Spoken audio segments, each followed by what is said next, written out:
평안하셨습니까? 행복한 말씀 나눔 오충영 목사입니다. 오늘 여러분과 함께 나누고 싶은 말씀은 예레미야 4장 4절 말씀입니다. 유다인과 예루살렘 주민들아, 너희는 스스로 할 일을 행하여 너희 마음 가죽을 베고 나 여호와께 속하라. 아멘. 문제는 속과 겉이 다른 것입니다. 속이 나쁜데 겉도 나쁜 것은 차라리 정직합니다. 속이 나쁜데 겉을 포장하고 치장하는 게 문제입니다. 종교인의 타락과 위선은 일반인에 비해 훨씬 더 크게 비난을 받죠. 이유는 종교인에게 기대하는 기준은 언제나 진실함이기 때문입니다. 기대가 크면 실망이 큽니다. 기대할 일이 없다면 실망할 일도 없죠.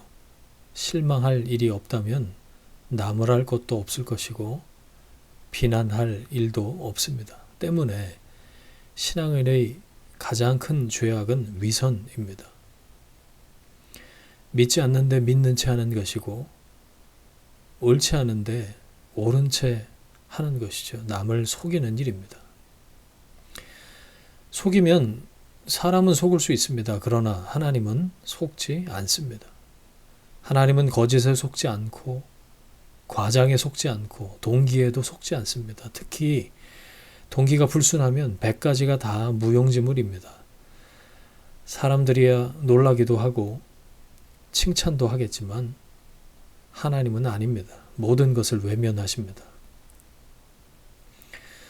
예수님은 빗나간 동기에서 시작된 구제와 기도, 금식, 그 모든 종교 행위가 헛수고라고 하십니다.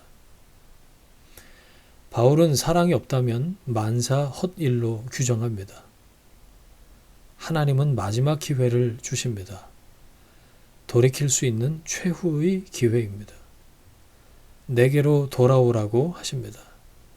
진실과 정의와 공의를 살라고 하십니다. 유대인들이 가장 알아듣기 쉬운 말로 명령하시죠. 스스로 할 일을 행하라. 너희 마음 가죽을 베라. 그리고 나 여호와께 속한 자가 되라.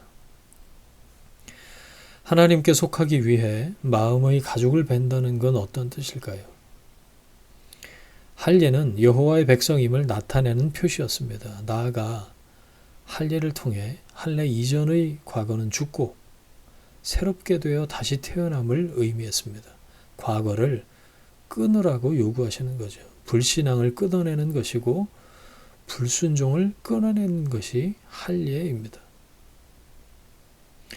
진정한 회개는 외적인 어떤 행동이 아니라 그것의 원인인 마음의 방향을 돌이키는 거죠.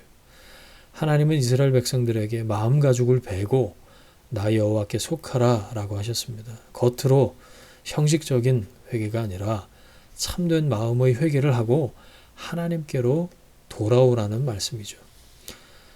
마음이란 지성과 의지, 감정을 모두 다 포괄하는 내적인 삶의 전체를 뜻합니다. 즉 마음이 이방인으로 남아있는 한 물리적인 할례만으로는 원래의 취지를 달성할 수 없다는 거예요. 오직 이면적 유대인이 유대인이고 할례는 마음에 할지니 영에 있고 율법 조문에 있지 아니한 것이라.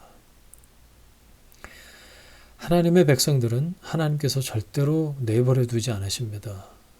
내버려 두지 않으신다는 건 구원하시고 또 기도를 들어주신다는 것뿐만 아니라 당신의 자녀를 향한 징계도 잊지 않으신다는 거예요. 주께서 그 사랑하는 자를 징계하시고 그가 받아들이시는 아들마다 채찍질 하신다 하셨어요.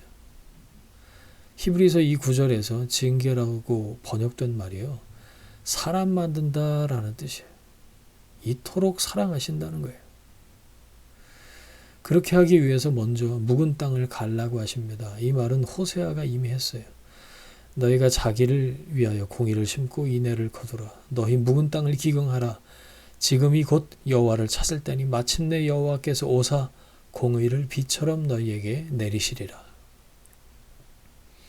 묵은 땅은요, 오랫동안 경작을 하지 않아서 잡초가 무성한 땅이 아니고, 이 히브리어 니르라고 하는데 이 단어가 말하는 묵은 땅은 경작한 바가 없는 새 땅, 새 토양을 뜻하는 말이에요. 결국 이 말씀은 형식적이고 피상적인 회개가 아니라 근본적인 회개를 요청하는 내용이에요. 신약에 와서 새 포도주는 새 부대에 넣어라, 그 말씀과 일맥상통하는 이야기죠. 진정으로 회개하는 사람은 긍휼의 기회를 얻습니다. 하나님은 유다 백성이 마음 가죽을 베는 진심 어린 회개를 하고 그분께 속하기를 원하셨죠. 이는 마치 이들이 조상 때부터 할 일로서 하나님의 백성이라는 정체성을 몸에 새겼듯이 마음 중심에 하나님의 기준을 아로새기라는 것을 의미합니다. 우상을 따르던 옛 삶을 벗어버리고 하나님을 섬기는 새로운 삶을 선택하는 거죠. 결국 인생은 줄 잘 서는 일입니다. 누구 편에 서야 할까요? 진보입니까? 보수입니까? 좌파입니까? 우파입니까? 여러분, 하나님 편에 서는 게 지혜입니다. 하나님께 속하면 평안합니다. 불안하지 않습니다. 부족하지 않습니다. 하나님은 세상보다 크시기 때문이고 예수님이 세상을 이기셨기 때문입니다. 신앙은 이긴 자에 속하는 선택입니다. 죄와 죽음을 이긴 자에 속하는 결단입니다. 유다인과 예루살렘 주민들아, 너희는 스스로 할 일을 행하여 너희 마음 가죽을 베고 나 여호와께 속하라. 아멘.